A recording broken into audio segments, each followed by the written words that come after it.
Hi, so this is my final assignment for clinical epidemiology. I'm doing it on vlog on basically intention to treat and per protocol analysis, when to use what. So without further ado, here's my final assignment. Intention to treat versus protocol, when to use what by Jagraj Panda. The objectives of this vlog is, by the end of it, you should be able to explain what ITT analysis is, for protocol analysis is, and when to use what. Just a few heads up as before we continue. This is all being done in one take, so bear with me with any mistakes I may say or stutter along the way. Also, the slides vary in quality as my permanent marker started to die out while doing it, so bear with that as well. Thanks. So before I explain to you what ITT analysis is, I just want to run you through a very typical, dumbed down, simplified version of an RCT, or the beginnings of an RCT. So you start off with your initial population, break that down into your sample or selected population, then randomize that into either your test 1 or placebo group, or your test 2 or intervention group. So at this point is when researchers would typically run into problems, or clinicians run into problems when running an experiment. As when time progresses in a trial, many different things could occur between the groups. Again, this is very simplified for the sake of the diagram, but as you can see, there could be loss to follow-up, people could drop out. Additional things that could happen include things as missing data, non-adherence, data being input incorrectly, and again, crossing over between groups. And what this leads to at the end of an experiment is that you have two final populations that are only different from each other, or significantly different from each other, but they're significantly different from what they were in the beginning. So why is this a concern to experimenters and clinicians out there? Well, it introduces bias into your overall experiment. Biases in terms of internal validity being violated, and just basically the groups being incomparable. Also, reductions in due loss of follow-up and adherence and things like that, or missing data may severely reduce the power of your overall experiment in general as well. Basically undermining any effects, and both working to undermine any effects or the treatment effects that you may be able to report or may be seen through data analysis. And this is why researchers use approaches like ITT or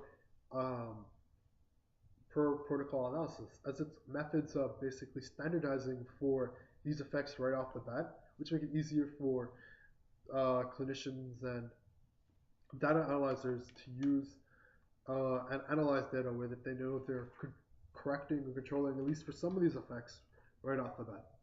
So, continuing on to ITT analysis, what is it? Well, ITT, attention to treat, the principle, basically lies on the fact that our participant is analyzed based on the group they were initially randomized into. So, let's say Jimmy and Jane were in treatment 1 and treatment 2, but they eventually crossed over where Jimmy eventually went over to treatment 2, and Jane eventually went over to treatment 1. What happened is that no matter what, Jimmy would still be analyzed as being in test 1, and Jane would still be analyzed as being treated in test 2, even though they were switched over. Why may you argue that this is good? Well, it basically keeps randomization valid between the groups. So it keeps the groups equal no matter what treatment they ended up receiving. The original groups that you had remain the same, so it helps maintain internal validity. Also, it helps reduce or keeps your experiment more conservative, almost to the point where it reduces the rates of false positives that you're receiving, and basically type 1 error. At that point, it also just comes down to the fact that when you use ITT analysis, it it tends to focus due to being more conservative, more around the fact that you report a null result or no effect seen. This is beneficial to experimenters as in even if you were to have a bias and get a positive result, because you're more likely to see it's more likely to be more conservative. It means that your positive result is probably one of extreme value. Also, it reduces bias that one may typically associate with having to choose between who gets what kind of people are analyzed, because you're automatically assuming it depends on the randomized groups. Also, it's most representative of what you see in the real world or clinical setting. Again, as I gave by the poorly worded Jane and Jimmy example, even if you switch groups between two people, that stuff is typically seen in the real world, as in like someone who's receiving a treatment may not be beneficial to them and maybe switched over to placebo, or halfway through the what do you call placebo, someone may feel really ill and they may switch them all to treatments in hopes of them getting better and things like that. It just would generally affect what someone would see in terms of just follow up and non-adherence and stuff like that. So ITC seems great, but a problem that's associated with it is that it's no good if there's a lot of non-adherence and not a lot of people lost to follow up. Because at that point, you can't assume that your populations are going to be your populations at that point are similar to the people that were either not adhering or lost to follow up.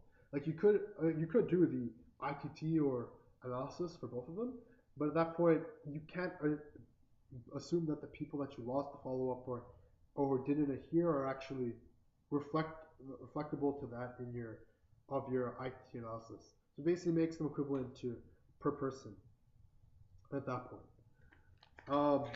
Going back to missing data in terms of when you're doing ITT analysis, there are methods to help correct for them, but they aren't necessarily the best ones out there. One of the methods used is the last observation carried forward, which is exactly as it sounds. Again, it could either critically inflate or deflate the value seen, because let's say the last observation is above or below what you typically want to see, and it's just carried through. Who's to say that that result would be the same throughout the entire experiment? It could either go down or up again, and just radically change the results you'd expect to see. Also, another one used is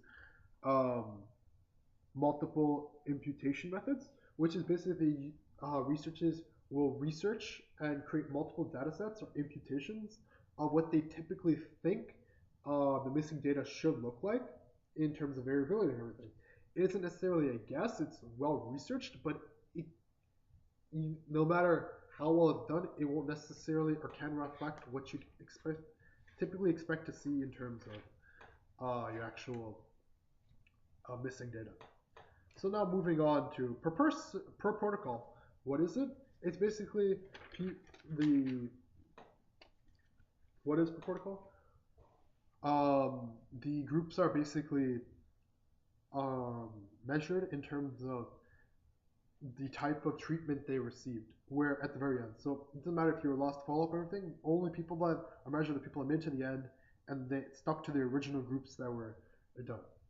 And that's good in determining the overall biological effect, whereas ITT, again, because it's good at following people that switch in between and everything, it's good at looking at efficacy, not overall drug effect.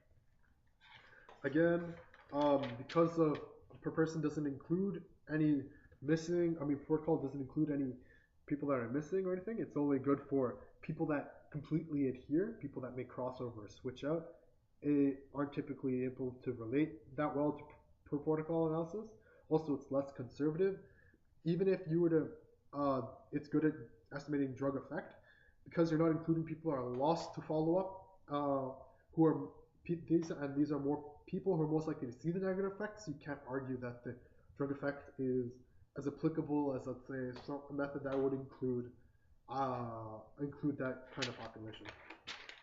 So now getting down to the meat and bones, when to use what.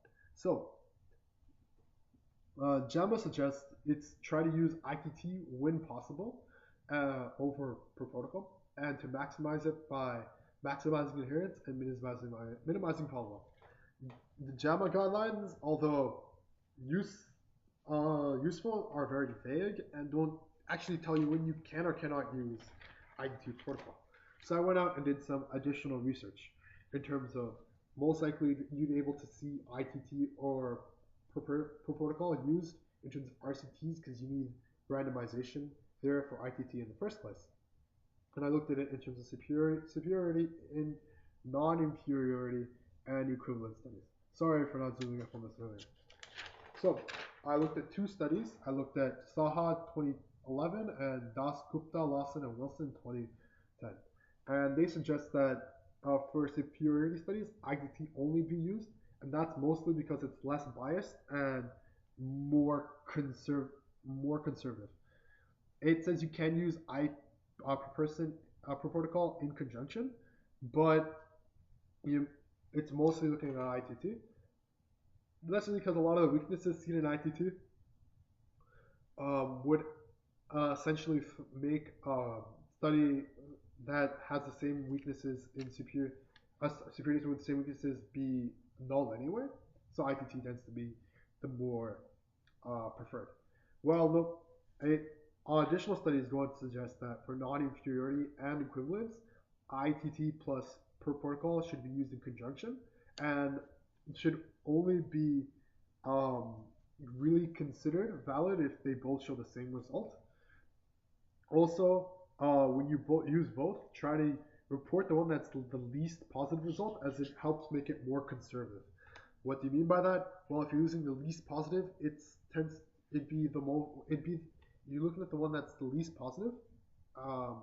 You're looking at the one that's technically least likely to have shown the effect, which therefore makes it the best method to use in terms of conservativeness, or least bias.